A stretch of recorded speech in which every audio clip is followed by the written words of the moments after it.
Hey everyone, welcome back. In this quick tutorial, I will show you how to insert a text box in Google Docs, perfect for making your documents more organized or creative. First of all, open the Google Chrome or any browser and simply open the Google Docs and simply open your document.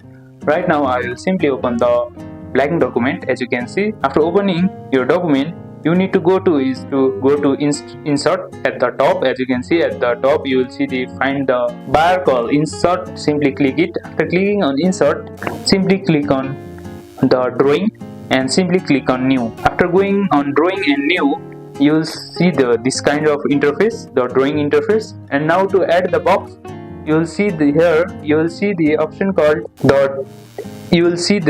option called text box at the with a T structure. Simply click it. After clicking it, you can make a box around it. After dragging and making the box, you can simply change the size. You can also change the color here.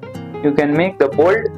You can type here and change the font of the. You can also change the font here. You can also resize them. Now simply save and close. After saving and closing, you can edit it later. You can now move it. You can resize it as you wish. And that's how you add a text box in Google Docs. If this helps, be sure to like, subscribe and let me know what you want to learn next, and I'll see you in the next one.